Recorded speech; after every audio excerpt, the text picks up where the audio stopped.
हम लोगों ने जो परसों प्रश्न कर रहे थे तो उसमें एक ग्रुप ने तो निर्णय ले लिया कि ये पॉजिटिव है और एक ग्रुप ने निर्णय ले लिया कि ये नेगेटिव है, ठीक है, जबकि क्वेश्चन तो एक ही लाइन का था। इसको एक बार अपन, मुझे लगता है कुछ बेसिक चीज़ शायद मिस हो रही है कहीं कहीं। इसमें एक ये चीज़ तो आप याद रखिएगा कि H2/H1 is equal to M, यानी कि नहीं, रुको रुको, प्रतिबिंब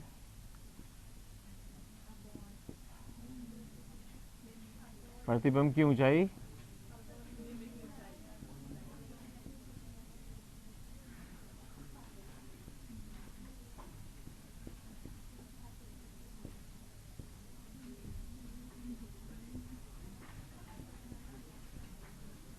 ठीक है, और M is equal to -V/U। दो फार्मूले सीखे थे आपने। अब इसको कैसे इतने सारे लोगों ने पॉजिटिव निकाला ये भी देखने लायक चीज़ है। अपन ने यहाँ पे कल V तो निकाला था, V सबने सामान निकाल लिया था, V-30 सबने निकाल लिया था। अब प्रश्न ये आया कि आगे इसके क्या कंफ्यूजन क्यों हो रहा था आपको। अपने बिल्कुल ये केवल दो फार्मूले हैं अपने पास, कोई ज़्यादा फार्मूले भी नहीं है। अब हम लोग पहले इसको निकालते हैं, इस वाले फार्मूले को यूज़ करते हैं पहले।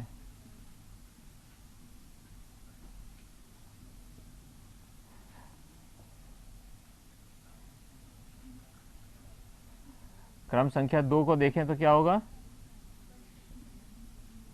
अब देखो V क्या है, निकालना है, ठीक है। U इज इक्वल टू, तो इसलिए M कितना होगा,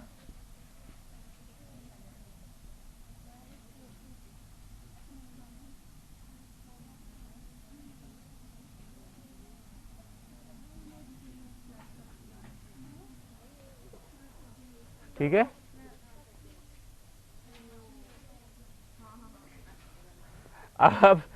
अब इक्वेशन 1 को देख लो।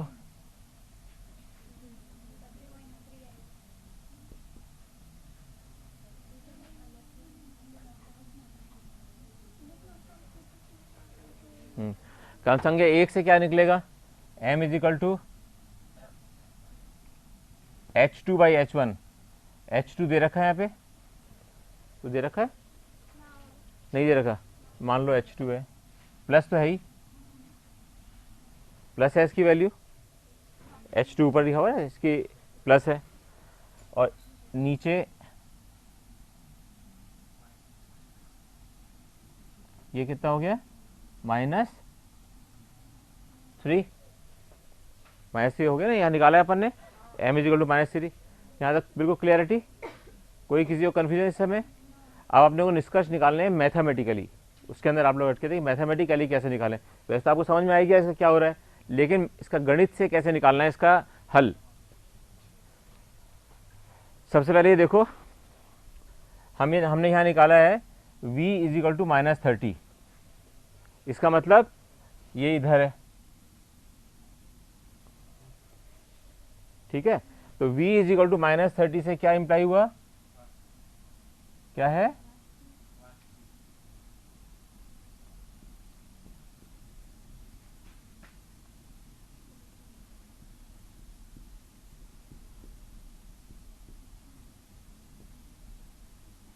ठीक है।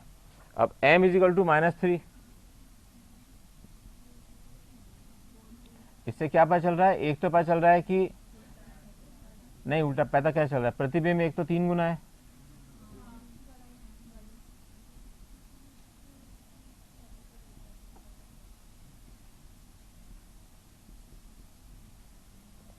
हमको ये पता है कि M is equal to H2/H1 होता है। यहाँ को हमको पता है कि H2 क्या है, पॉजिटिव, और ये क्या है, H1, और M का मान है -3, तो -3 इज इक्वल टू H2/H1। हाँ हाँ, H1 पॉजिटिव है ना। अभी तो इसके अंदर अभी तो पता नहीं चला ना हमें क्या निकलेगा इसका। So -3 is equal to H2 upon H1 है। अब इसमें से H1 पॉजिटिव है, H1 तो पॉजिटिव है, अपने को पता ही है क्यों यहाँ पे रखा है इसको। H1 पॉजिटिव है,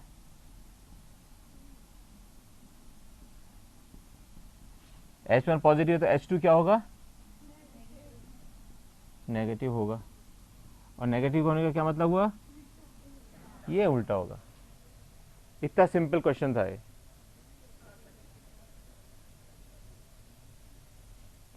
अब बताओ किसी बच्चे को कि m is equal to positive किसका आ रहा है, अब बताओ। कोई बात नहीं, वो इसे प्रैक्टिस की चीज़ होती है, तो धीरे धीरे ये नहीं। आप दूसरे आपने क्या करा था बताता हूँ मैं।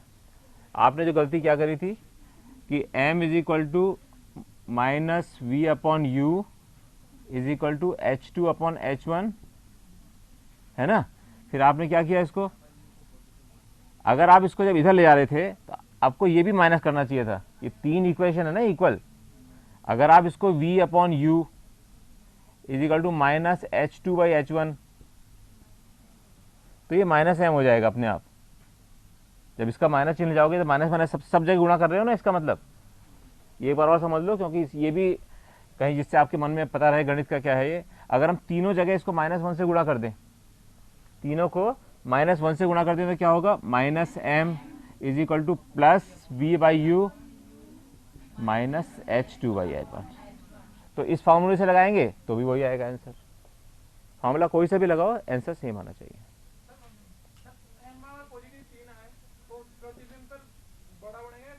हाँ, अब ये अब क्वेश्चन आया ना सही। अब आप ये कह रहे हैं कि अगर m इज इक्वल टू, हाँ रुको रुको, नहीं इसमें नहीं आ रहा है, इस क्वेश्चन में नहीं आ रहा है। वो कह रहे हैं कि अगर मान लीजिए m इज इक्वल टू +3 आए तो क्या होगा।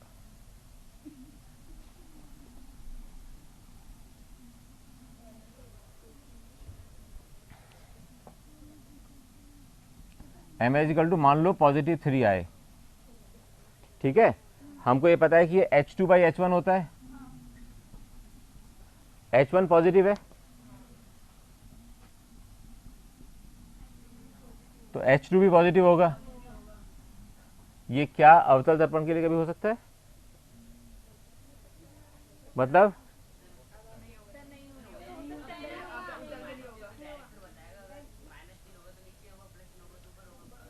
वो बिल्कुल सही कह रहा है, लेकिन मैं आगे एक स्टेप और बताऊं, इससे मन में कभी भी कंफ्यूजन नहीं हो इस बारे के अंदर, ठीक है। क्योंकि दोनों कहीं पॉजिटिव हो ही नहीं सकते। क्यों नहीं हो सकते, क्योंकि अवतल दर्पण में केवल एक ही स्थिति में जबकि f को क्रॉस कर जाए तब जाके आभासी प्रतिबिंब बनता है, अदरवाइज हमेशा वास्तविक प्रतिबिंब बनता है, ठीक है। बच्चे बताओ,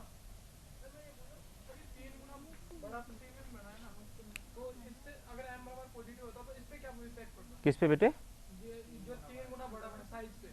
नहीं नहीं नहीं, दोनों अलग अलग चीज़ें हैं। देखो दोनों अलग अलग चीज़ें हैं। साइन तो ये दिखाता है कि ये एक्सिस से ऊपर है या एक्सिस से नीचे है, और जो 3 या 4 है जो भी नंबर है वो कितना गुना है वो दिखाता है। बस दोनों अलग अलग चीज़ दिखा रहे हैं। रहेगा 3 गुना ही। अगर ये +3 भी आएगा तो इसका मतलब होगा 3 गुना है लेकिन अक्ष से ऊपर है। छोटा मतलब अगर यूँ हो मान लीजिए, ठीक है, वो भी देखो, वो भी देखो, वो भी देखो, वो भी देखो, वो भी देख लो।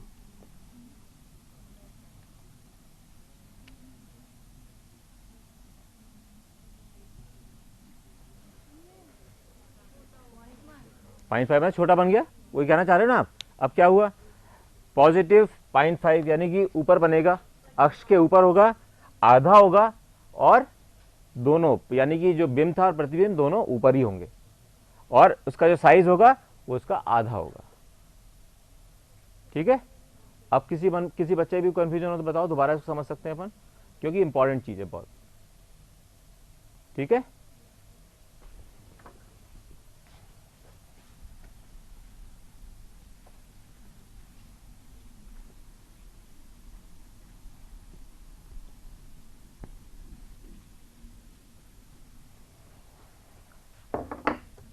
आज हम लोग शुरू करेंगे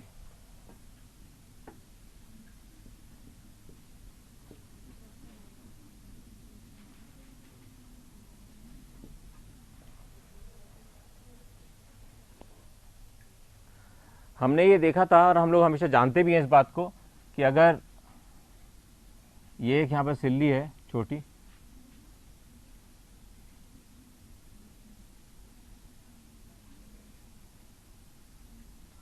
इसके ऊपर अगर कोई प्रकाश की किरण आ रही है तो कुछ तो इधर चली जाएगी और कुछ वापस परावर्तित हो जाएगी। ये सिद्धांत हमेशा याद है ना कि अपन भले अपवर्तन का चैप्टर पढ़ रहे हैं लेकिन अपने पता होना चाहिए इस बात का, क्योंकि पूरे चैप्टर में ये बात कहीं नहीं करेंगे कि कुछ प्रकाश परावर्तित भी होता है ना। ये यहाँ पे अपवर्तन है, पूरे समय अपवर्तन की बात करते रहेंगे, लेकिन अपने को पता होना चाहिए। ये अपने को सरलता देगा क्वेश्चंस को सॉल्व करने में, हम उसको इजी कर सकेंगे। तो बिंदु हमेशा ये याद रखना है कि कुछ तो परावर्तन हो रहा है और जो पार होके जाती है उसको कुछ अपवर्तन हो रहा है। तो ये कभी भी ऐसा नहीं हो सकता कि सारा ही अपवर्तन हो जाए और सारा ही परावर्तन हो जाए। परावर्तन में तो हो सकता है, लेकिन इस वाले केस में जहां अपवर्तन हो रहा है वहां पर परावर्तन आवश्यक रूप से होगा। ठीक है, अब हम लोगों को देखना है सबसे पहले इसके अंदर कि अपवर्तनांक क्या होता है। इसको बहुत अच्छे से समझ लेना।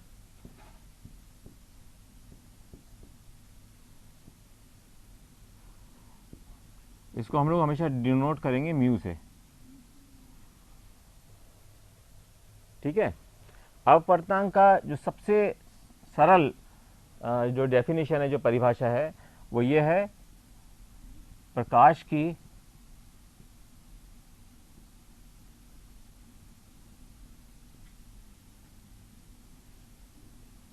क्या कहते हैं, वैक्यूम को क्या कहते हैं,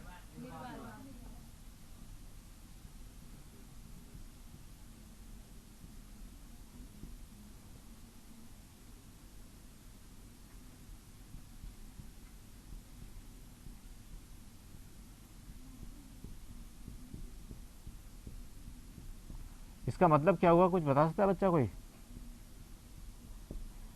इसका मतलब हम केवल उस पर्टिकुलर माध्यम की बात कर रहे हैं जिस माध्यम में प्रकाश की किरण गुजर रही है और जिसके अंदर हम अपवर्तन का क्या हो रहा है इसको हम देखना चाहते हैं। ठीक है, तो ये जो म्यू निकाला है ये इसकी एब्सोल्यूट वैल्यू है, यानी कि हम केवल कांच की बात कर रहे हैं, केवल कांच की, क्योंकि हमने यहां वैक्यूम ले लिया।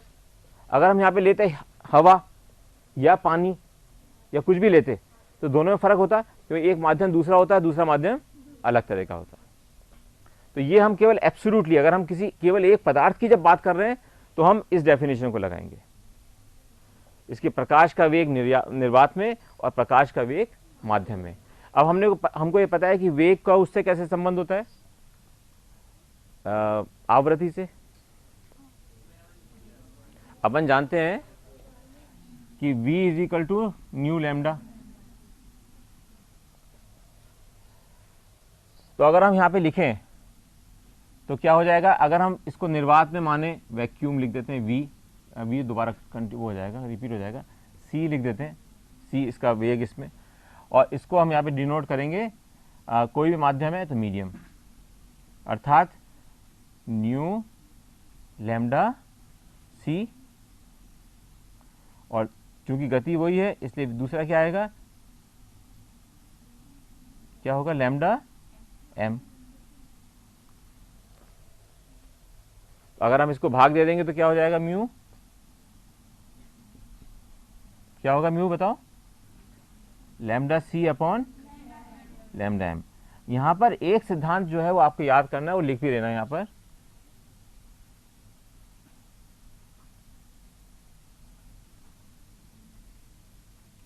प्रकाश जब भी दो माध्यमों में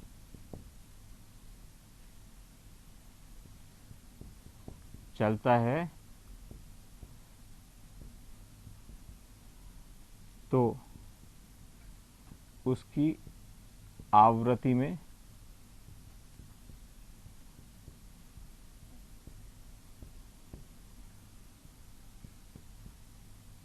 कोई परिवर्तन, ये हमेशा याद रहना चाहिए,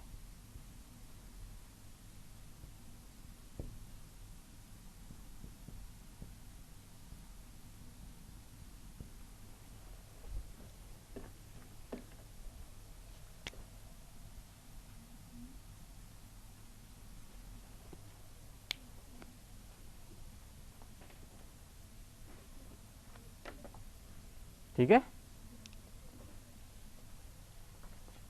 यही लिख देते हैं।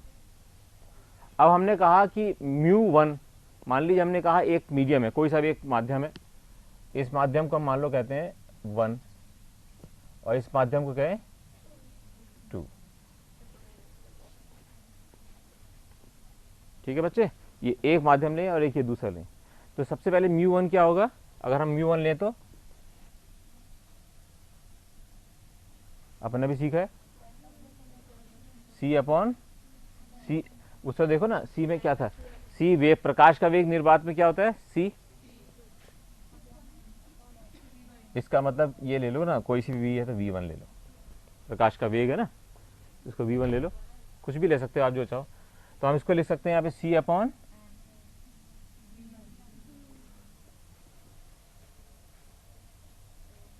ठीक है बच्चे।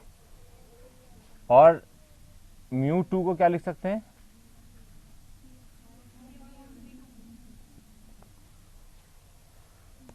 अर्थात अगर एक प्रकाश की किरण आ रही है इस प्रकार और ये अभिलंब है, तो इस वाले में आके या तो ये लंब से दूर चली जाएगी या लंब के पास आ जाएगी। अभी हमें पता नहीं है कि क्या होगा इसका।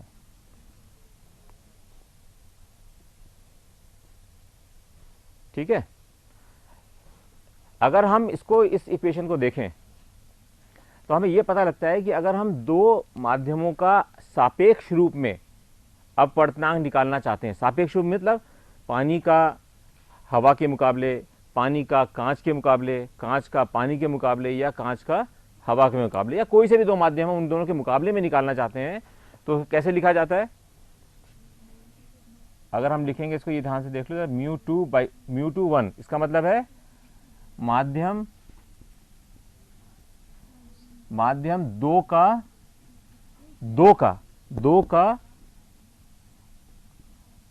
अपवर्तनांक। बेटा एक बार पेन मंगवा लेना।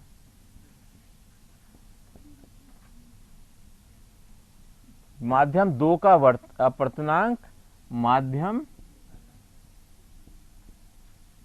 एक के परिप्रेक्ष्य में, एक के क्या कहते हैं उसको,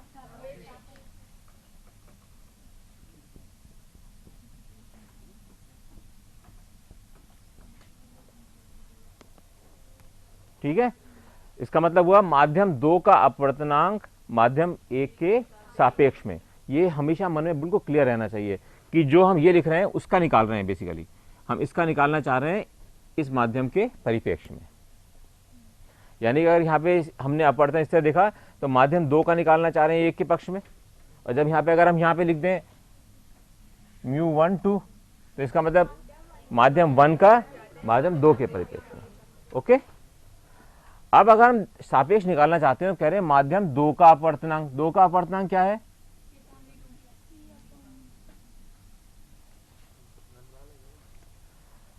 सापेक्ष में, माध्यम 1 के सापेक्ष में।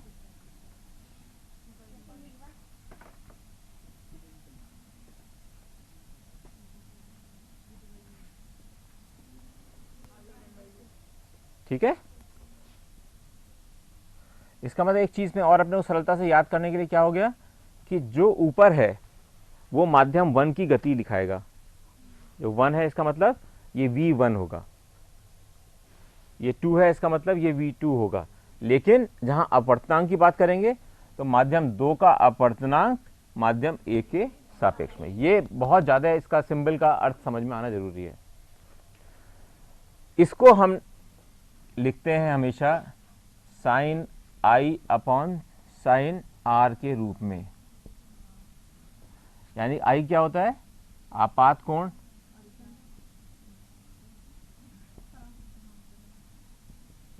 परावर्तित कैसे हो जाएगा, आपतन कोण, या और R। अब इसमें एक चीज बहुत ही ध्यान से देखना कि जो कोण बन रहा है वो किससे बन रहा है, लंब से। जो अभिलंब है उसी से दोनों कोण बन रहे हैं, ये अक्ष से नहीं। यानी कि जो माध्यम के बीच में दीवार है उस पर नहीं बन रहे हैं, ये बन रहे हैं हमारे लंब से। ये बहुत ज़्यादा इसके अंदर याद रखने की चीज़ है कि ये कहाँ पे बन रहे हैं, और इस फार्मूले को हम कहते हैं स्नेल का सिद्धांत।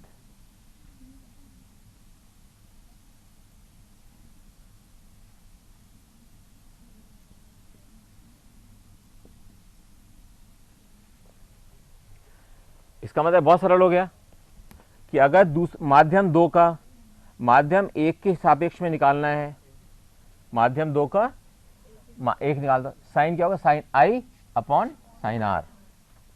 हाँ, समझ में आ गई बात? कैसे याद रखोगे इसको? याद कैसे रहेगा? क्या करा अपन ने कि हम ये कह रहे हैं यहाँ पर 1 और 2, यहाँ पर V1 V2 है, तो जहाँ V1 वाले क्षेत्र में क्या बन रहा है अक्षय, साइन आई, और V2 में क्या बन रहा है, आर। तो ये तीनों चीजें एक दूसरे से सीधे सीधे संबंधित हैं।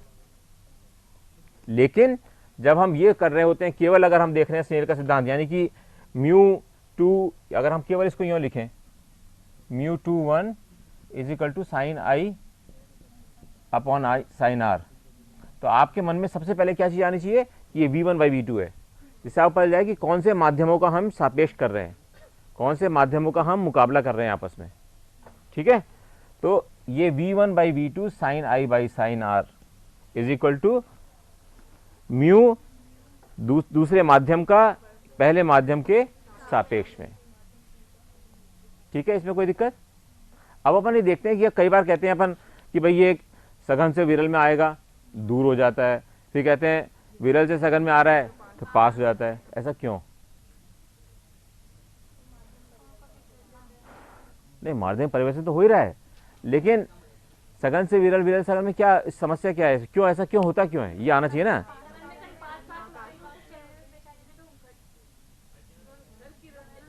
हाँ बताओ, सोचो सोचो, बहुत अच्छी बात है, क्योंकि इस पे पूरा जो चैप्टर है इसी पे आता है। अभी जो परसों एग्जाम में आया था वो इसी पे क्वेश्चन आया है। सोचो, है बेटा? Yes, very very good. किसमें वेग ज्यादा होगा? प्रकाश का वेग हमेशा विरल में ज्यादा होगा। बहुत अच्छी बात है, तुम लोग कुछ भी कर सकते हो, मैं बता रहा हूं।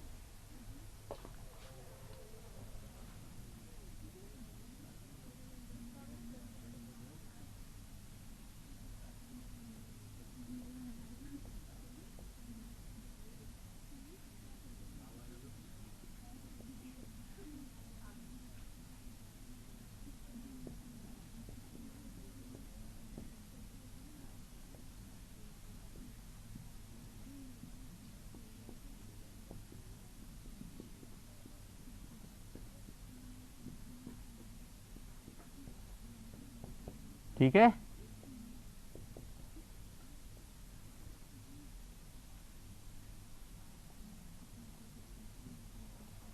लेकिन ये क्यों होता है ऐसा? क्यों हर चीज में क्यों? मैं आपसे कहता हूँ हर चीज क्यों जरूर मन में लाया करो अपने। तो किसको चलने में दिक्कत हो रही है?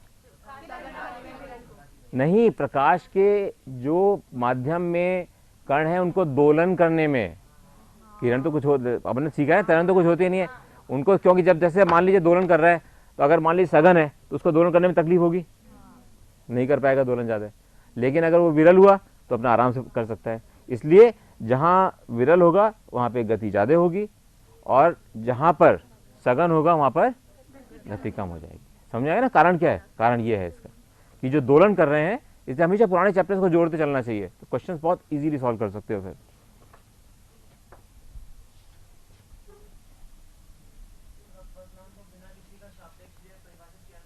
किया ना आपको यहाँ पे, ये तो किया। प्रकाश का वेग निर्वात में ले लो बस। फिर किससे निकालेंगे? किस चीज का? अपवर्तनांक क्यों हो रहा है? अपवर्तन क्यों हो रहा है? अपवर्तन क्यों हो रहा है? जबकि किसी एक माध्यम से दूसरे माध्यम में किरण जा रही है।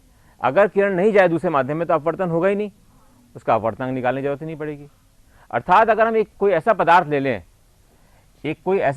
लें, जिसका कि 0 अपवर्तन हो, 100%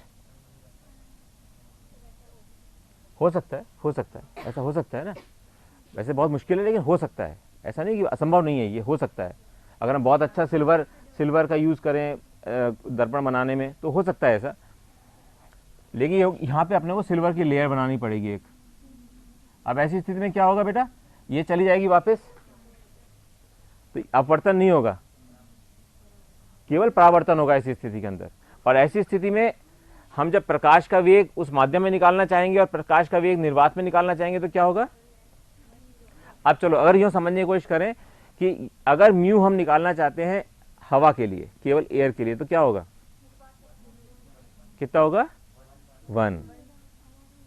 हाँ ठीक है ना, तो ये होगा 1 के बराबर। क्यों, हाँ क्योंकि वही माध्यम है और उसी के अंदर हम निकाल रहे हैं इसके अंदर करके। ठीक है, अब हम इसको आगे बढ़ते हैं।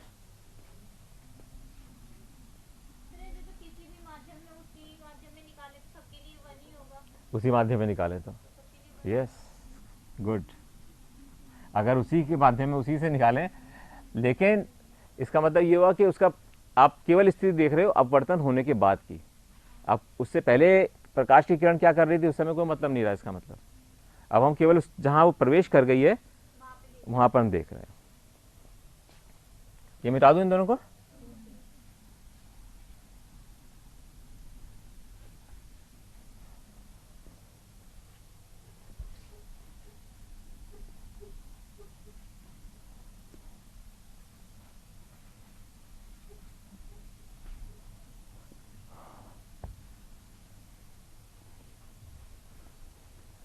अब हम लोग ये देखें कि माध्यम 1 और माध्यम 2, अब अपने देखें कि अगर मान लीजिए ये सघन हो, मान लीजिए ये, और ये विरल,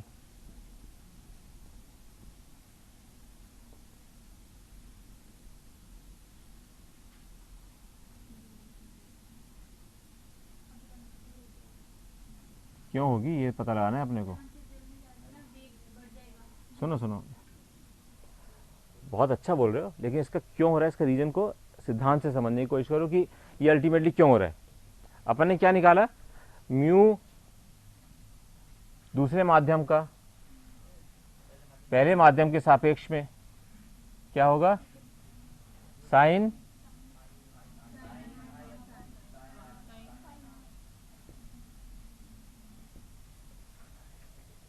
अब इसका यूज करके बताओ कि कैसे निकालेंगे इसको। चलो सहायता के लिए ये भी लिख देता हूं।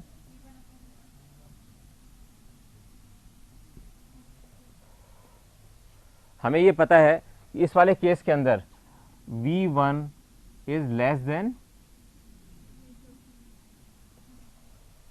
ठीक है। अगर हम यहां लिखते हैं V1 लेस देन V2 यानी कि V2 बड़ा है, V2 बड़ा है V1 से। अगर हम लिखते हैं या तो कम लिखते हैं, जो भी कुछ भी लिखते हैं, V1 छोटा है V2 से, जो हमने यहां पे लिखा है V1 छोटा है V2 से, V1 छोटा है V2 से, इसका मतलब साइन I किससे छोटा होगा, साइन I छोटा होगा साइन R से, होगा या नहीं होगा। अगर V1 छोटा है, क्योंकि अपन जानते हैं कि वैल्यू दोनों की सापेक्ष रूप में चलती है, तो V1 अगर बड़ा है, छोटा है V2 से, तो साइन I छोटा होगा साइन R से, तो I क्या होगा,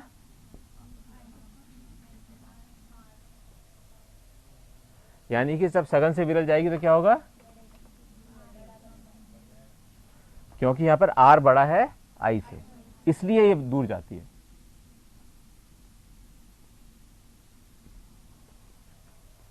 समझा ना, ये पता रहना चाहिए क्यों दूर जा रही है। ये तो हम रट लेते हैं कि सघन से विरल, विरल सघन, ये हो गया, चल लेंगे। अब दूसरा देखो जरा, अगर ऐसे ही माध्यम देखें,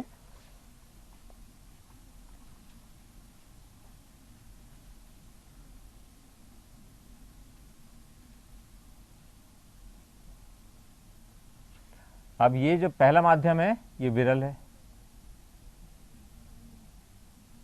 और दूसरा माध्यम सघन है। इसका मतलब क्या हुआ, V1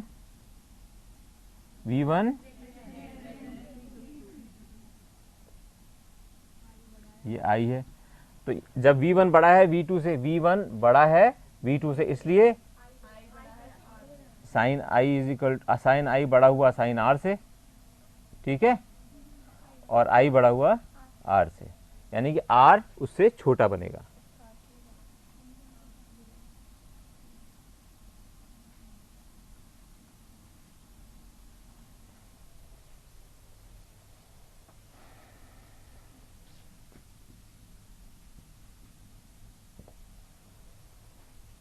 समझ में आ गया क्यों किरण इधर जाती है या उधर जाती है? कोई किसी बच्चे को यहाँ तक के अंदर कोई कठिनाई हो तो एक क्वेश्चन, इस लेवल पे एक क्वेश्चन है, लिखो।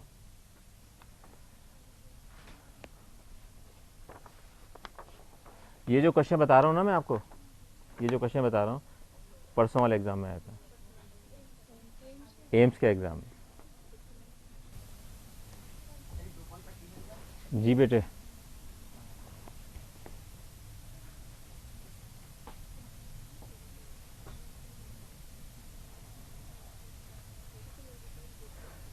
एग्जाम में एक क्वेश्चन को करने के लिए आधा मिनट मिलता है एम्स से, इंटू 10 कितनी बेटा?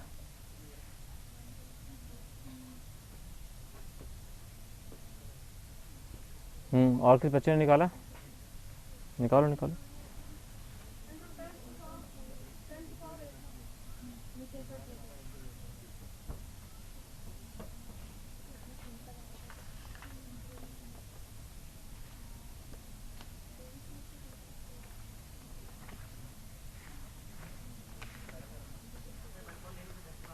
है बेटा 1.8। अच्छा,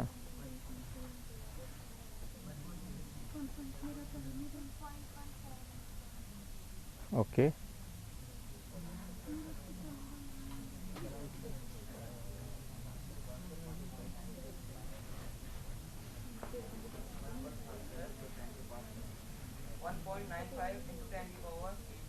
वन पॉइंट नाइन फाइव कैसे, 1.95 कैसे आया? ठीक, नहीं नहीं करीब नहीं, तो बस सिंपल भाग जा रहा है इसमें, तो पूरा जो भी आएगा पूर्ण भाग आएगा। 1.5। आओ बच्चे चलो बताओ करके, यू कम।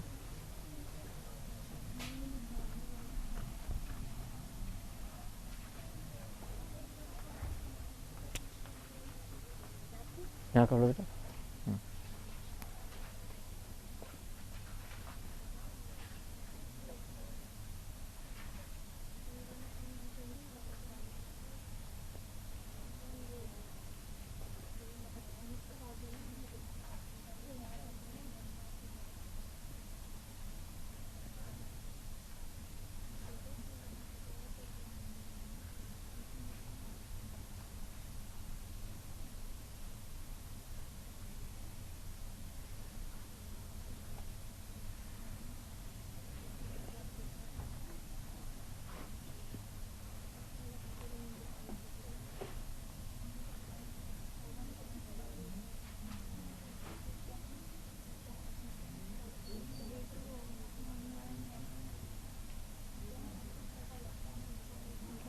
ठीक है ठीक है ठीक कर रही हो, बिल्कुल बिना घबराए करो, बिल्कुल ठीक कर रही हो।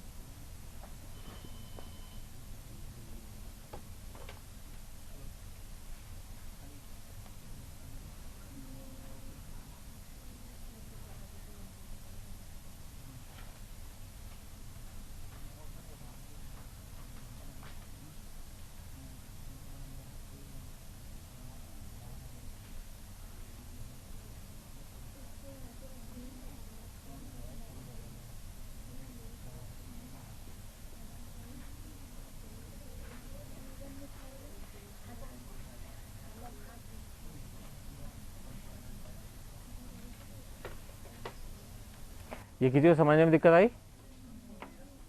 इसने एकदम बिल्कुल परफेक्ट तरीके से किया है, और जिस तरह से लिखना चाहिए चीज़ों को इस तरह से लिखा है। बहुत अच्छा, वेरी वेरी गुड। बट बहुत अच्छे बच्चों ने, काफ़ी सारे बच्चों ने निकाला है। ठीक है, हाँ निकाला, बिल्कुल अच्छा सही निकाला है।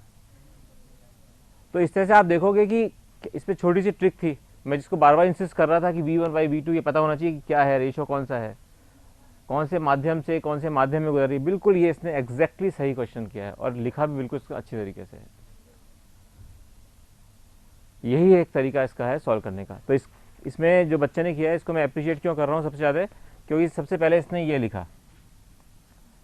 एग्जाम में कभी भी क्वेश्चन करो पहले ये ज़रूर लिख लेना चाहिए,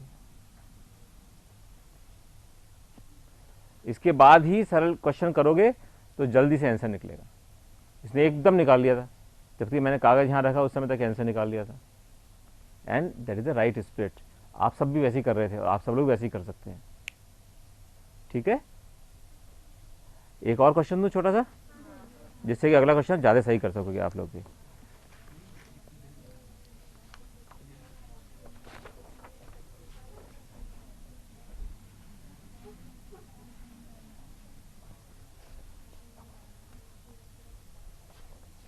इसमें थोड़ा सा हल्का सा ज़्यादा दिमाग लगेगा, हल्का सा। पहले यहाँ पे 2-3 चीज़ लिख देता हूँ मैं। साइन 50 डिग्री होता है 0.766 और साइन 35 होता है, याद नहीं रखने की जरूरत नहीं है, एग्जाम में मिलेगा ये।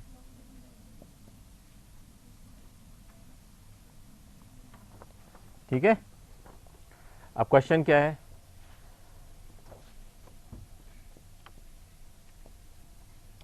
पानी के टब में, ये बहुत अच्छा क्वेश्चन है, में एक आयताकार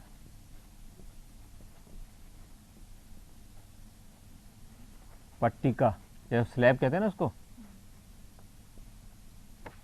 पट्टिका रखी है।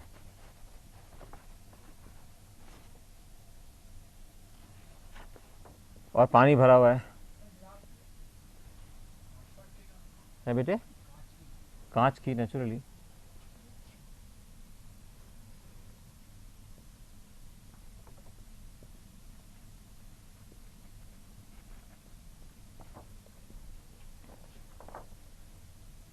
पानी भरा हुआ है इसके अंदर, वो लिख नहीं रहा हूं मैं। पानी की सतह पर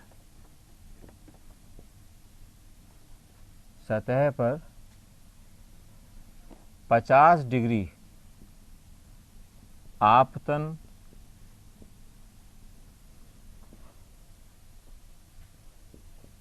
कोण बनाते हुए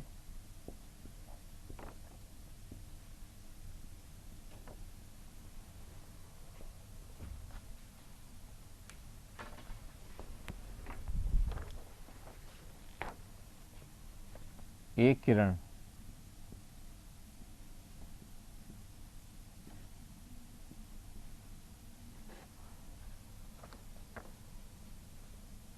पानी में से होते हुए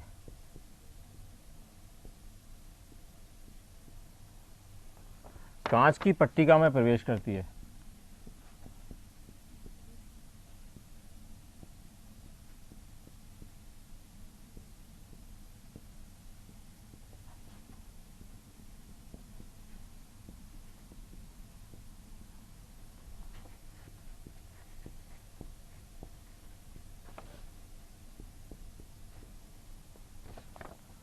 कांच का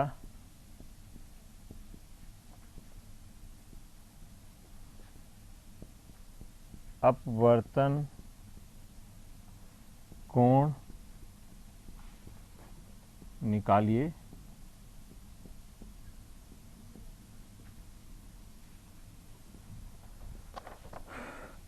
म्यू पानी का 4/3 दिया हुआ है और म्यू कांच का 3/2 दिया हुआ है।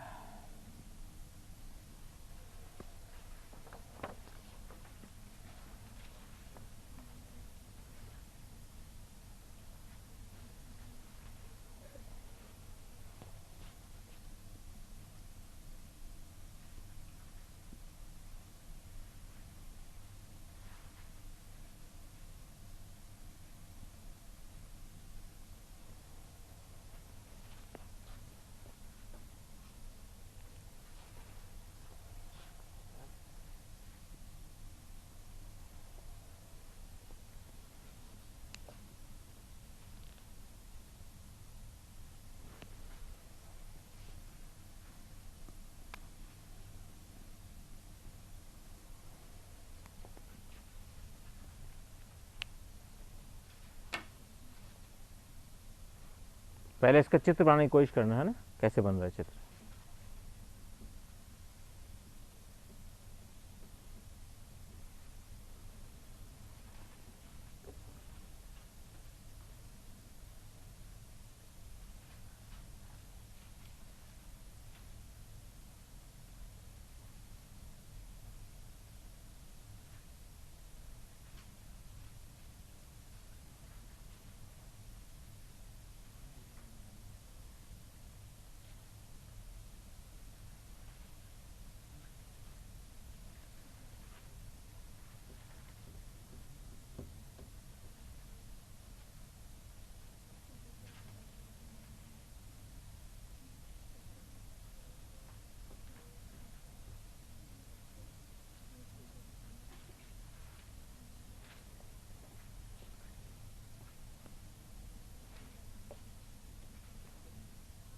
सबसे पहले चित्र बनाने की कोशिश करो, और पट्टी का मतलब समझ रहे हो ना कि मैं क्या कह रहा हूँ। पट्टी का ऐसी होती है,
पहले चित्र को डिस्कस करेंगे, चित्र सही बना या नहीं बना।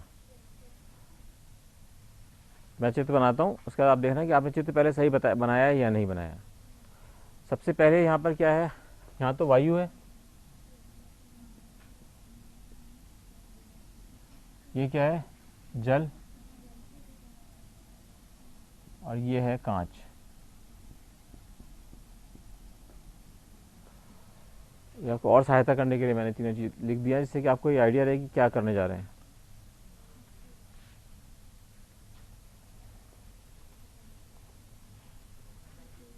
है बेटा 50 डिग्री नहीं, 50 डिग्री तो ऊपर जो आपतन है ना वो बना रही है बेटा। मतलब ये जो किरण है ना,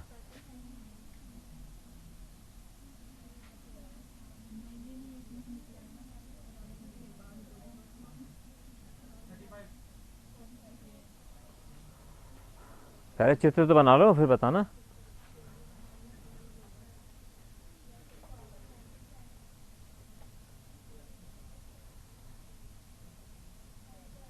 जब विरल से सघन में जाएगी तो क्या होगा,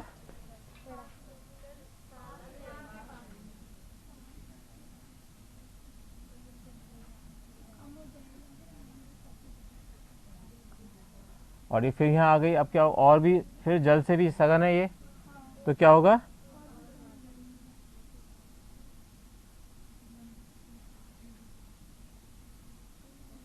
हमने कौन सा एंगल निकालना है,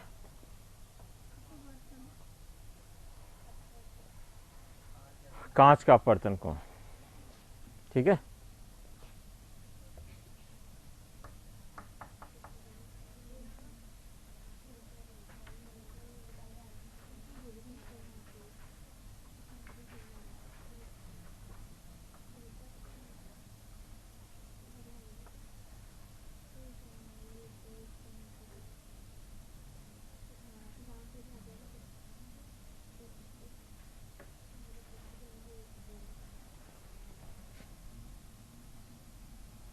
ये वाला कोण निकालना है आपको।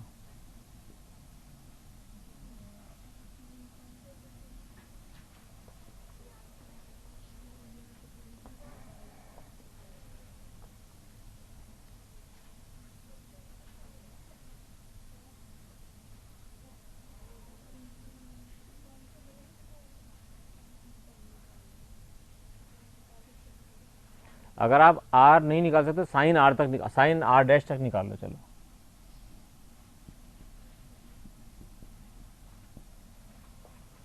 सिंपल कर दिया, थोड़ा सा सिंपल।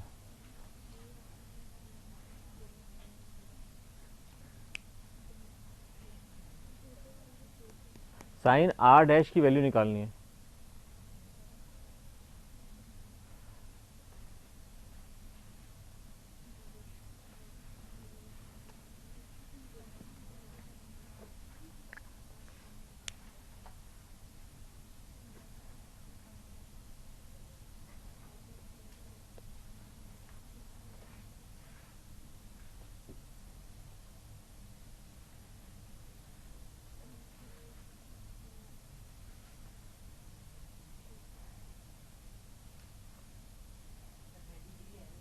पैंतीस डिग्री कौन सा कोण आ रहा है बेटा? 35 डिग्री तो ये आ रहा होगा या ये आ रहा होगा, ये 35 डिग्री थोड़ी आ रहा होगा।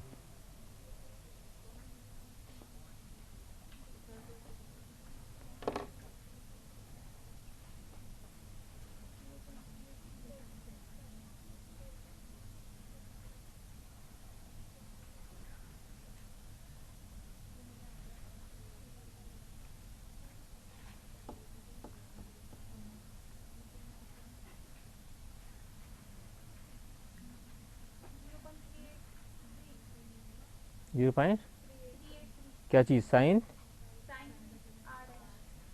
0.,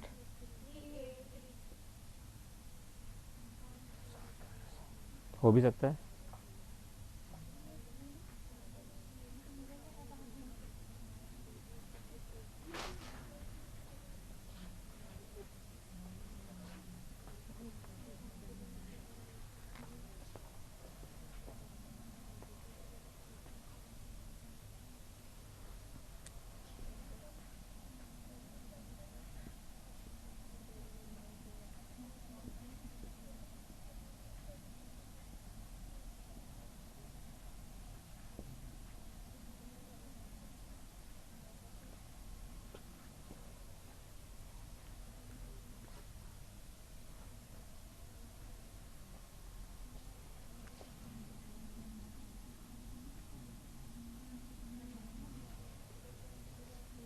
मैं आपकी हेल्प करता जा रहा हूँ थोड़ा सा कैलकुलेशन करने में।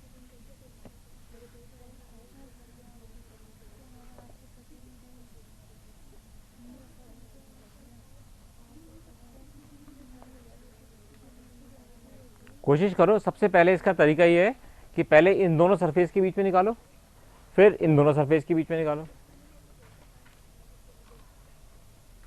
हमें पता है। अब यहाँ देखो, थोड़ा सा और हिंट देता हूँ आपको। हमने यहाँ पे क्या लिखा था? ए म्यू डब्ल्यू इज इक्वल टू 4/3 और दूसरा लिखा था ए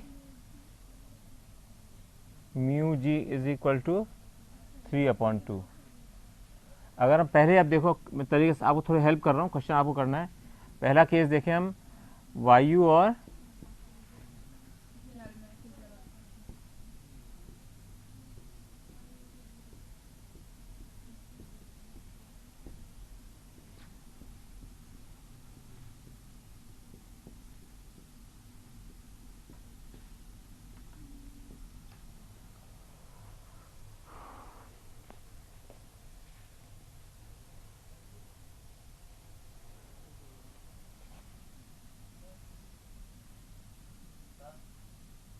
हाँ बेटा, है बेटा। साइन बेटा कितना, अधिकतम वैल्यू कितनी हो सकती है साइन की? हाँ तो 90 कितना होता है? तो 1 से बेटा ज़्यादा हो नहीं सकता साइन की वैल्यू।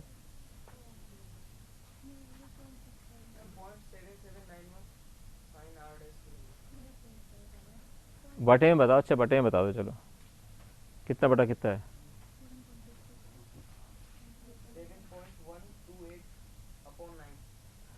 नहीं, गलत। बैठ जाओ बेटा, अभी करेंगे अपन, देखते हैं।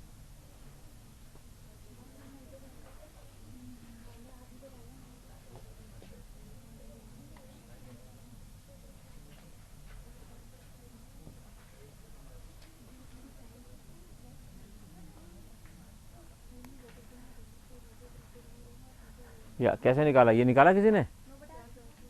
9/, गुड।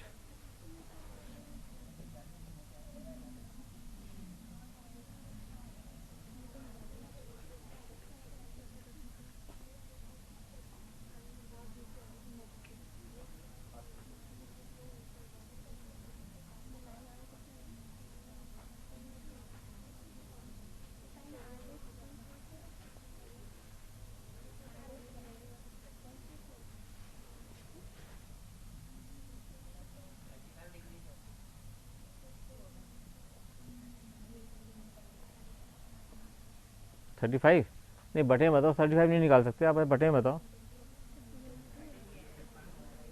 30 हैं,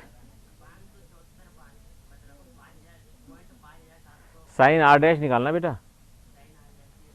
अब देखो ये चीज़ तो इतनी काफ़ी सही निकल गई, आप लोगों ने बहुत अच्छा निकाला कि ये mu G upon mu W, यानी ये अपन ने निकाल लिया, ये निकाल लिया, कितनी बड़ी बात है। इसके बाद तो अपने बहुत चीज़ सिंपल हो जानी चाहिए। अब वायु में जल की सतह पे अपवर्तन देखो तो पहले क्या होगा, अपन ने क्या कर रखा है, म्यू वाटर और एयर, है ना, म्यू वाटर और एयर का सापेक्ष, ठीक है, यानी कि म्यू वाटर का ए के रेफरेंस में दिया हुआ है, ये कितना होगा, अब बता दो कितनी इजी चीज हो रही है। ये क्या इसके बराबर होगा, साइन आई अपॉन, अगर इसको हम आर मान लें,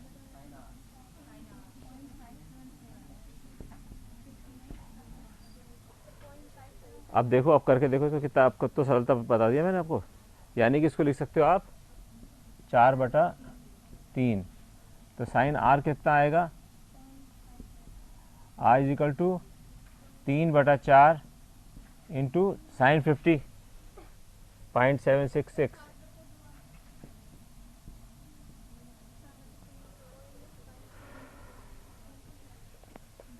ये तो दिया हुआ है ना बेटा, ये 4/3 दे ही रखा है।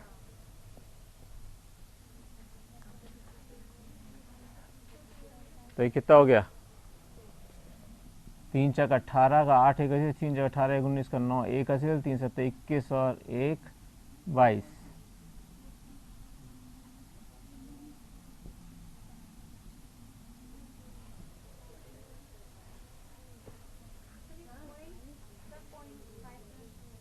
.57 आ गया ना, ये तो आ गया आपका। इसका मतलब हुआ इट गिव साइन 35 डिग्री, ठीक है। इसका मतलब आर कितना आया, 35 डिग्री। अब ये तो आ गया आपका 35 डिग्री, तो ये वाला क्या होगा 35। अब ये इसके लिए आपतन कोण है, अब तो परावर्तन निकालना है, सीधा सी बात है भाई। ये क्यों है, ये वाला क्यों हुआ 35, ये भी क्यों 35 हुआ, हाँ, क्योंकि ये दोनों पैरेलल लाइंस है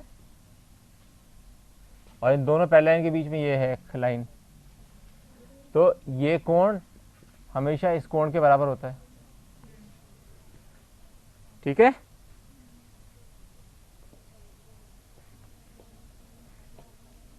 अब बताओ, तब तो बहुत ज्यादा मैंने बता दिया। अब दूसरी ले लो, कांच और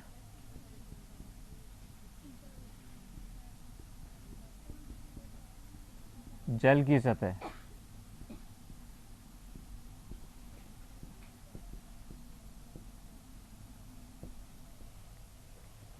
यहां क्या निकालना है, कांच का किसके सापेक्ष में, जल के, ग्लास वाटर, ठीक है।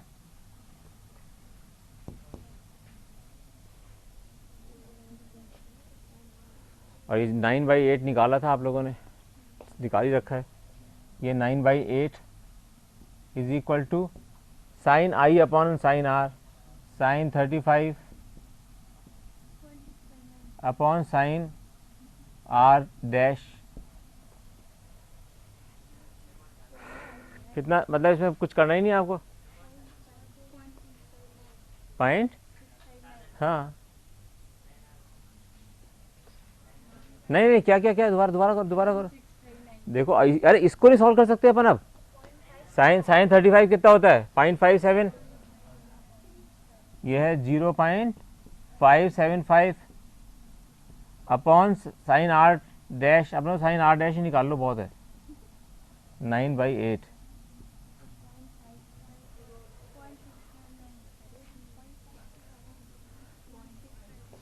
इसलिए साइन आर डैश कितना होगा, sine r dash is equal to 8/9 into 0.575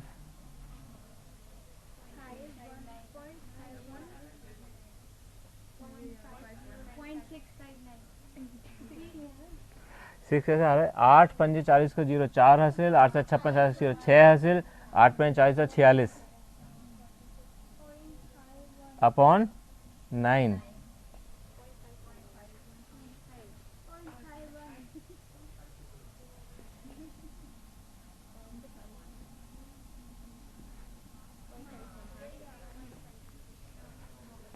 अब बताओ किसी बच्चे को इसको प्रक्रिया को समझने में दिक्कत आई, किसी को भी? अब बोलो बेटा आपको कुछ मन में आ रहा है तो स्टार्टिंग में जाते हैं। वैसे बहुत सारे बच्चों ने सही किया इसको, और ये एक अच्छा कठिन क्वेश्चन था, अच्छा कठिन क्वेश्चन था, एंड बहुत सारे बच्चों ने सही करा इसको। ठीक है, अब इसको देखो जरा क्या हो रहा है। सबसे पहले इन्होंने निकाला ग्लास और पानी का अपवर्तनांक, इन दोनों के बीच में क्या होगा, ये कैसे निकाला इन्होंने? ये सारे बच्चों ने निकाल लिया था करीब करीब, बस इसका तरीका और क्या हो सकता है, ध्यान से अगर देखो तो क्या किया इन बच्चों ने, यहाँ लिखा था ए म्यू डब्ल्यू, और ये था ए म्यू जी, और हमको क्या निकालना था, म्यू, यानी कि कांच का म्यू जल के सापेक्ष।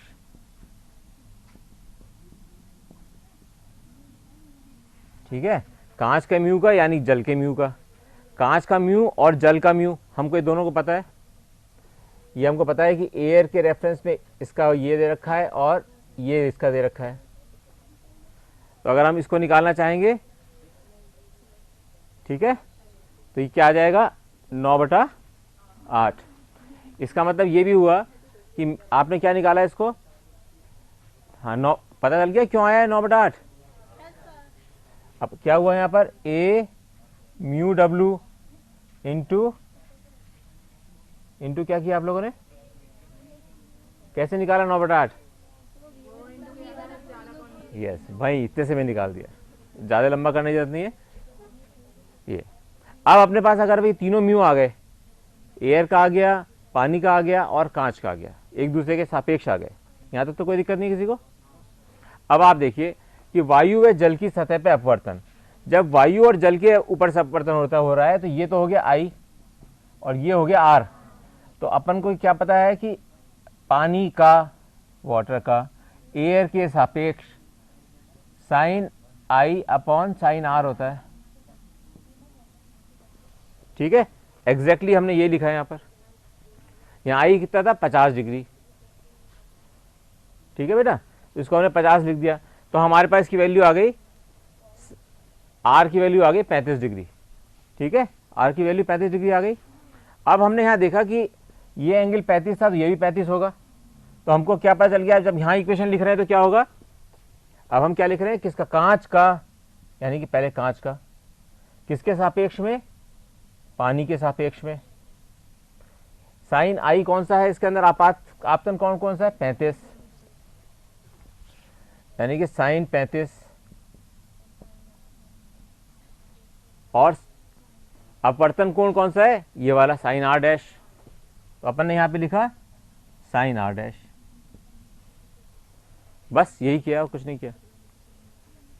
ठीक है, इसलिए कोई सी भी सतह एग्जाम में आ जाए, 3 सतह 4 सतह कुछ भी वो लिख दे, तो अपने को फटाक से ये डरना नहीं चाहिए इसके अंदर। इस क्वेश्चन को छोड़ के पता नहीं क्या सोचा आदमी कि इसमें कांच रखा है, पानी है, पानी में एक कांच रखा है। और अभी तो मैं इसको आपको एक स्टेज जब आगे अपन जाएंगे जब, तो मैं इसमें ये भी बताऊंगा कि इसके अंदर अगर यहाँ वो है कांच, दर्पण, समतल दर्पण है, तो ये फिर एंड में जब यहाँ निकलेगा उसका कोण क्या होगा। अभी नहीं कर रहे, अगले स्टेप पे करेंगे, एक चीज और सीख जाओ उससे पहले। ठीक है, ये अगर एक बजे से आज आप लोगों ने किया ना इसको अटेम्प्ट, ये बहुत अच्छा अटेम्प्ट किया है। सर यहाँ पे जो आपने 0.2298 लिखा है, ये यहाँ पे 2.98 आएगा ना? कहाँ बच्चे? साइन आर के 4 into 0.4। हाँ वो ठीक है, वो उसमें कोई वो तो हाँ वो ठीक है, मैं देख लिया 0.22, हाँ वो ठीक है। ठीक है, मिटा दूं?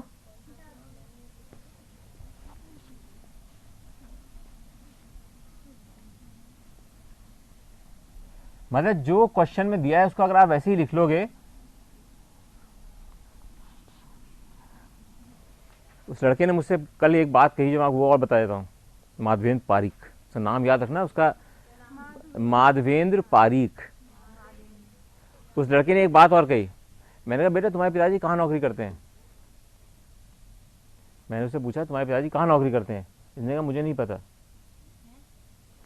तो मैं और मेरी वाइफ दोनों बैठे हुए थे, हम लोगों ने पूछा क्या मतलब, ऐसा कैसे हो सकता है? कहने का पिछले 1 साल से ना मुझे ये पता है कि मेरे मदर क्या कर रही है, मेरे फादर कहाँ इस समय सर्विस कर रहे हैं, मेरे बहन भाई क्या कर रहे हैं, मुझे कुछ नहीं पता। मेरे पास मोबाइल नहीं है, मैंने टीवी का एक प्रोग्राम नहीं देखा है। सिर्फ उसको एक ही चीज़ दिख रही थी कि एम्स में मुझे अच्छे नंबर आने, नीट में तो उसके बहुत अच्छे आएंगे, कि एम्स में मुझे यहाँ पर लाना है, अपने आप को सेलेक्ट कराना है, केवल एक चीज़ दिख रही थी उसको। और उसने फिर कहा कि जब मैं एग्ज़ाम के लिए बैठा तो सब लोग भगवान से प्रार्थना करते हैं मेरा अच्छा हो जाए, ये हो जाए, वो जाए। उसके मन में क्या था, उसने क्या कहा, कल मैं बहुत ज़िंदगी में पहली बार मुझे किसी बच्चे ने ऐसी चीज़ें कही हैं, first time in my life में, इतने सालों से पढ़ा रहा हूँ बच्चों को। उसने मुझसे कहा कि मैंने भगवान से केवल ये प्रार्थना की कि जो मेरे में अभी जोश है ना, मेरा वो जोश बना रहे एग्ज़ाम के पेपर खोलने तक। वो वहाँ बैठा, जब उसका पेपर मिल गया, खोलने से पहले वो चिपका होता है ना, तो उसने भगवान से ये बनाया कि मेरा जोश कम नहीं होना चाहिए एग्ज़ाम का पेपर देख के। कहता है जब उसने देखा फिजिक्स कल बहुत टफ आया था, बहुत टफ पेपर था परसों, तो उसने जब पेपर खोल के देखा कि फिजिक्स बहुत टफ आई है, तो कहने लगा मुझे पता चल गया कि अब मेरी फर्स्ट 10 में पोजीशन आएगी। कहता है इतने में पता, उसने कह दिया, जरूरी नहीं था, गलत भी तो कर सकता था क्वेश्चन वो। मैं सिर्फ ये बता रहा हूँ कि फोकस। अब बिल्कुल medium class, lower middle class का बच्चा है, ऐसा नहीं कोई बहुत बड़ी सुविधाओं में और बहुत पढ़ा हुआ है, बहुत सुविधाओं में पढ़ा हुआ, ऐसा कुछ नहीं है। Very ordinary boy. कल बहुत अच्छा दिन था, मतलब मुझे इतना आश्चर्य हुआ कि ऐसी चीजें भी कोई बच्चा बोल सकता है। ये सब आप लोगों के लिए एक प्रेरणा की चीज है।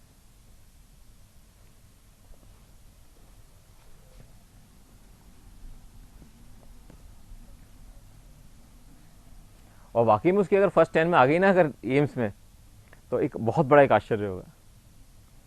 मतलब उसके फिजिक्स में केवल 1 नंबर कट रहा है, 1 मार्क पूरे उसमें से।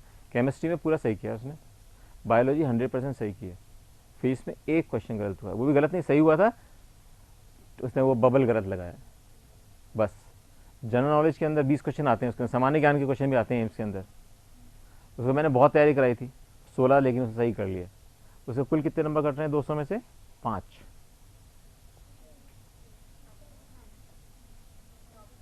हो सकता है एक आध की कुछ और गलती हो जाए तो एक आध और कट जाएगा, कितने काट सकते हैं उसके।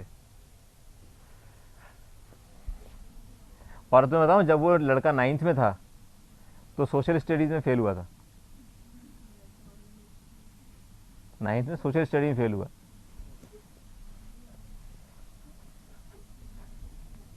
और आप लोग तो बहुत अच्छे स्तर पे हो, मतलब मैं इतना खुश हूं यहाँ पे इस बार पढ़ाने में कि आप लोग बहुत अच्छी तरह से इस चीज को ग्रास्प करके कर रहे हो। बट लेकिन आपको ये ना, चित्र फिजिक्स के अंदर थ्योरी से ज़्यादा इंपॉर्टेंट होता है उसकी एप्लीकेशन। जो आप लोग न्यूमेरिकल बार बार, इसलिए ज़्यादा आप लोगों को लग रहा होगा क्यों बार बार न्यूमेरिकल कर रहा हूँ, इसलिए कर रहा हूँ क्योंकि एप्लीकेशन यही है। आपको थ्योरी तो मैं समझ में आ जाएगी, सरल है, लेकिन उस थ्योरी को कैसे लगाना है क्वेश्चन में, ये आना चाहिए बस। अब एक नेक्स्ट चीज़ और करते हैं।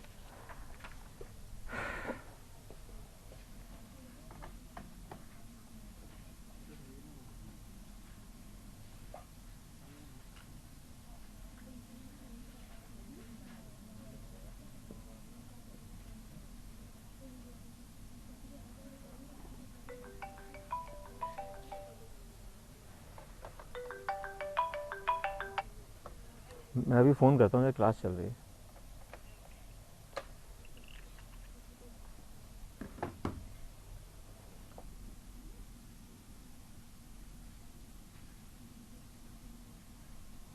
अब मान लीजिए मैंने यहाँ पे एक दर्पण रखा, इसके लंबवत,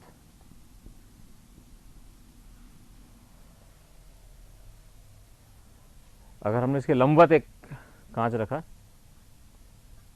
ठीक, लंबवत रखने का मतलब क्या हुआ कि अगर हमने यहाँ पे एक किरण हमारी यूँ आ रही है, सरल रूप से समझने में, तो ये परावर्तन होकर कहाँ जाएगी,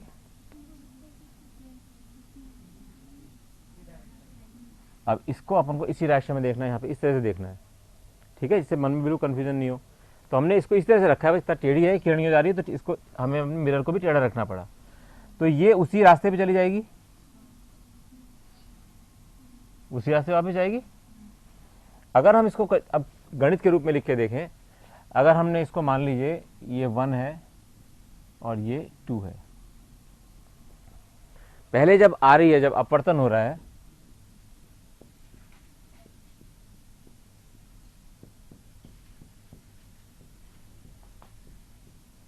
ये जरूर उतार लेना बेटा, ये सब किताबों में नहीं मिलती, मतलब स्कूल के वाले किताबों में नहीं मिलेंगी सब चीज़ें, तो इसको उतार ले, जरूर लेना। जब अपवर्तन होगा तो क्या होगा, म्यू 2 का 1 के सापेक्ष में, ठीक है ना, 1 से आ रही है 2 में, तो 2 का निकालना है अपने को, माध्यम 2, यह है माध्यम 2 और यह है माध्यम 1।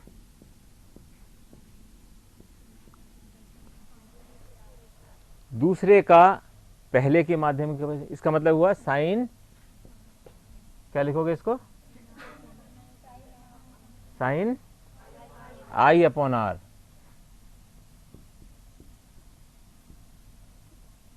दोबारा देखो अपने क्या करा है, म्यू दूसरे के इस माध्यम का म्यू इसके रेस्पेक्ट में, जिसके रेस्पेक्ट में आता है उसका आई आता है, सीधा इसका तरीका ये है याद करने का। Mu 1 is equal to sine i by sine r. अब इसको उल्टा करके देखें जरा, यानी कि अब जब ये वाली किरण इधर जा रही है और ये इधर जा रही है, यानी कि अब इस माध्यम 2 से माध्यम 1 की तरफ देखें, माध्यम 1 से 2, और ये अब करें माध्यम 2 से 1 में अपवर्तन।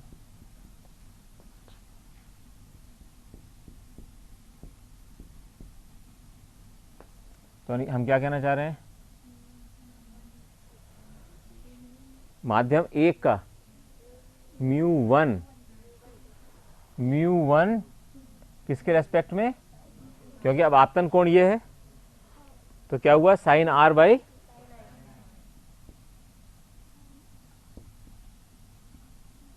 ठीक है, कोई कंफ्यूजन,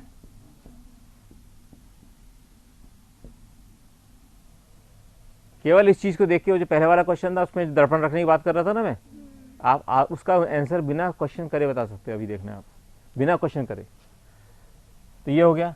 अगर हम 1 और 2 को गुणा करें तो समीकरण 1 व 2 को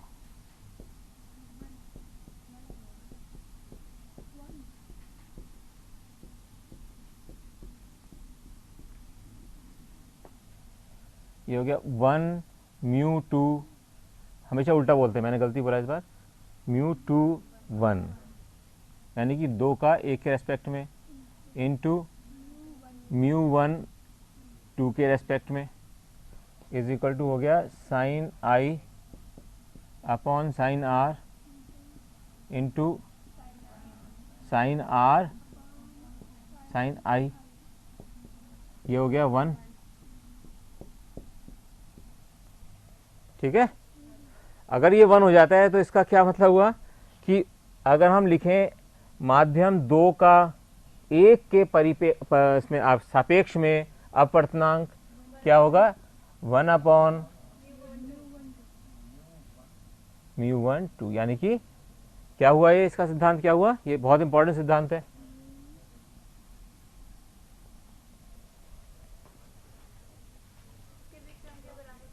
तो यानी उसमें क्या करना था पूरे क्वेश्चन में, 1/this, जो अपना आंसर निकल रहा था उसका 1 कर देते आप। जब क्वेश्चन कितना कठिन लगता, पहले पानी में से एक किरण आई, फिर एक उसके अंदर पट्टिका में आई, और उसके नीचे एक दर्पण रखा था, और फिर दर्पण से वो परिवर्तित होके गई। ठीक है ना, तो यहाँ पे सिंपल क्या हुआ, इसका सिद्धांत क्या सीखे इसके अंदर कि अगर दूसरे माध्यम का पहले माध्यम के सापेक्ष में निकाल रहे हैं तो पहले माध्यम का दूसरे माध्यम के सापेक्ष में उसका उल्टा होगा। बात समझ में आ गई, इसको याद रखना, ये मन में याद रह जाएगी तो कैसी बड़ी चीज तो है नहीं कि अगर हम एक माध्यम का दूसरे परिप्रेक्ष्य में निकाल रहे हैं तो दूसरे का पहले के परिप्रेक्ष्य में उसके उल्टा होगा, व्युत्क्रम होगा, व्युत्क्रम अनुपाती नहीं, व्युत्क्रम ही होगा, है ना। हाँ नहीं, मैंने बोलने वाला था। ठीक है, ये बहुत ज़्यादा जरूरी चीज़ है जानने के लिए।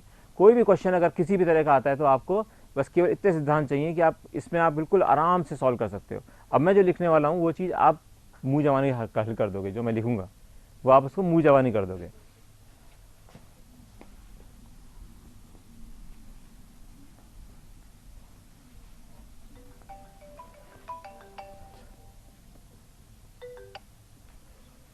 सर मेरी क्लास चल रही है, मैं अभी कंप्लीट करके आपसे बात करता हूँ।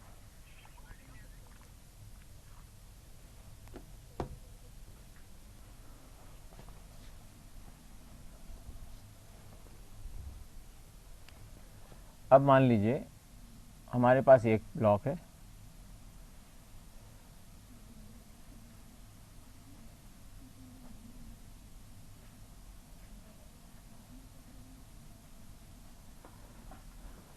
इस पे एक किरण ने आपतन किया, यहां पर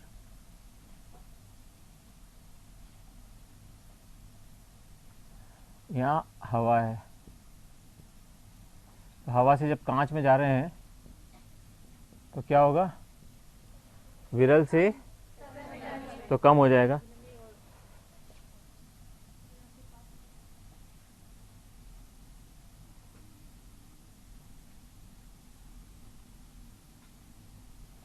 ठीक है। अब ये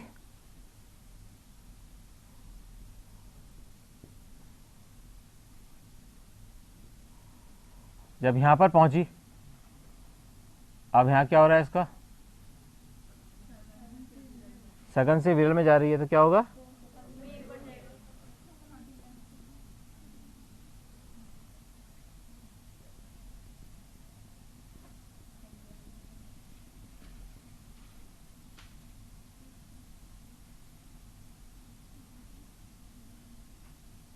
अविलंब से दूर हट जाएगी।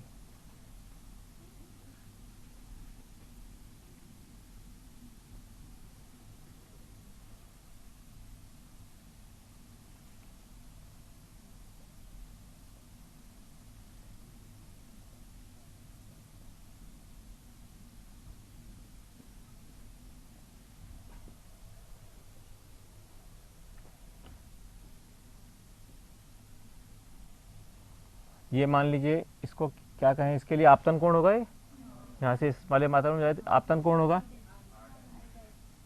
नहीं आप आई है ना तो इसको तो कुछ और लिख दो भाई, I2 लिख दो, कुछ भी जो मन में आए वो लिख दो। और अब ये इसके बाहर निकला यहाँ पे किरण, ये R2 हो गया,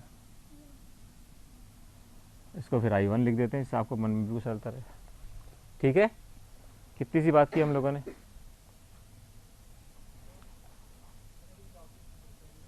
क्या किया हमने, यहाँ से विरल माध्यम से सघन माध्यम की तरफ जब जाएगी तो हमेशा लंब की तरफ मुड़ेगी, तो ये लंब की तरफ मुड़ी, यहाँ पहुँच गई। अब जब यहाँ बिंदु पे पहुँची तो अब इसको हवा वाला वातावरण मिला और यहाँ पे ग्लास है, इसका मतलब इस सघन से इस विरल में जाएगी, तो इसके लिए आपतन कोण तो ये होगा जो कि ये बना रहा है। अब आप ये भूल जाओगे यहाँ क्या हुआ था, यहाँ क्या स्थिति रह गई आपकी, ये है। इसको अगर यूं घुमा दूं तो कैसे होगा, अब एक किरण आपकी यहाँ आ रही है जो I2 है और ये दूर चली जा रही है उससे,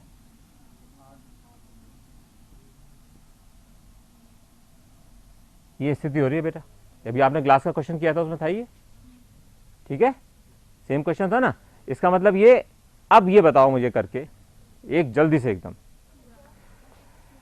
कि I1 में और R2 में, है ना, कितनी जल्दी निकाल लिया इसने,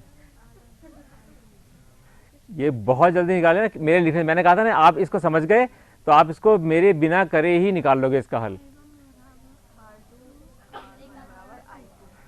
और इसको कहते हैं, इसलिए इस चीज को कहते हैं,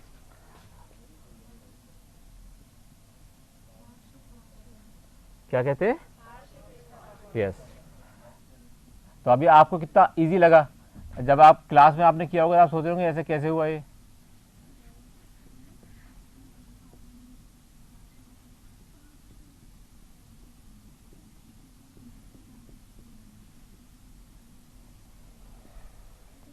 बड़ा सरल है। अगर हम यहाँ पे देखें, इनको देखें, इसको अगर हम निकालें क्या होगा, mu glass versus in respect to air, so mu glass air. यहाँ पे अपन ने क्या लिखा, sign I1 upon sine R1। इस वाली सरफेस पर यही हुआ और कुछ हुआ ही नहीं। अब यहाँ पर म्यू एयर टू ग्लास,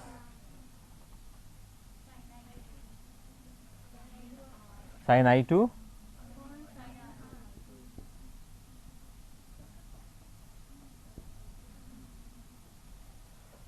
ठीक है।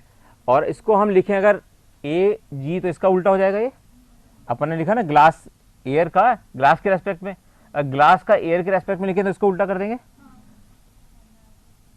म्यू जी ए, ठीक है, इज इक्वल टू क्या लिखोगे, साइन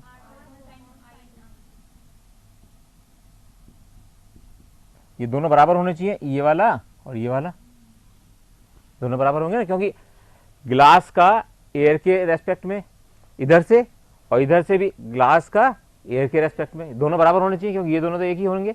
अगर ये दोनों एक होंगे तो इसका मतलब इक्वेशन ये वाली और इक्वेशन ये वाली दोनों बराबर होने चाहिए। यानी क्या बराबर हो गए,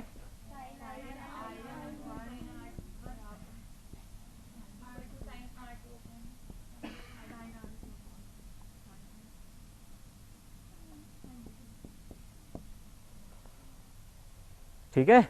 अब किसके कौन सा कोण बराबर है, R1 के बराबर I2 है, दिख रहा है, R1 के बराबर I2 है, तो ये से कट गया, तो क्या बचा, sign I1 is equal to R2, तो I1 क्या आ गया, इसका मतलब जो ये वाला हमारा कोण था और ये वाला कोण था बराबर आ गया। कितना इजी है ये, जबकि हर बार एग्जाम में आता है ये क्वेश्चन, बोर्ड में तो हमेशा हर बार ही आता है। बस सिद्धांत याद हो तो कुछ भी इसमें रटने की जरूरत नहीं है, बस ये पता जाना चाहिए ये लिखते कैसे हैं, इसको लिखना का हमेशा, और इसको हमेशा बोलो हमेशा सही, इसको हमेशा बोलोगे mu G A, mu A जी, बस ये सही बोल दोगे ना तो क्वेश्चन कभी गलत नहीं होगा। बेटा आपको समझ में आया है नहीं आया, पक्का, हाँ बेटे बोलो, है बच्चे, ये वाला एक स्टेप मैं खा गया था इसलिए हुआ गड़बड़। अगर यहाँ पे है ये इसके समानांतर है, क्योंकि ये परपेंडिकुलर है, ये भी परपेंडिकुलर है, तो एक परपेंडिकुलर को दूसरे परपेंडिकुलर से अगर कोई एक रेखा काटती है तो क्या होता है उसमें, ये कोण किसके बराबर होता है, इस कोण के। तो यहाँ I2 R1 के बराबर होगा, ये I2 है और ये R1 है, ठीक है, I2 R1 के बराबर है, इसलिए sine R1 is equal to sine, कुछ भी लिख दो, दोनों में से कोई भी आप लिख सकते हो,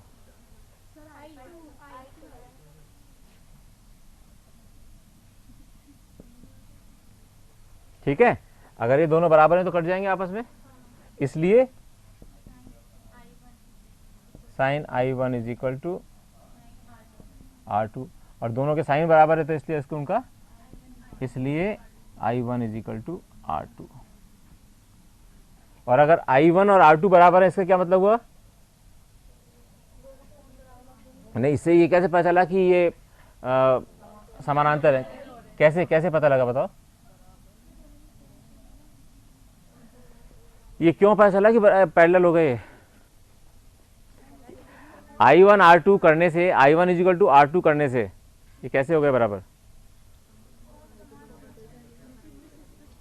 नहीं, स्पष्ट तो हो रहा है, स्पष्ट तो हम लोगों ने बना दिया, इसलिए लग रहा है। अगर मान लो मैं इसको टेढ़ा बनाता तो कैसे हुआ? अगर I1 is equal to R2 है तो ये दोनों एक दूसरे के समानांतर कैसे हुए? कौन बच्चा बताएगा?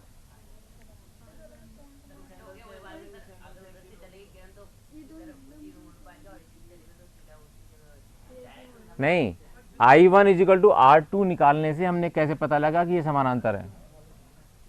अरे सिंपल है, इसको इसको यूँ बढ़ा दो, पीछे बढ़ाओ।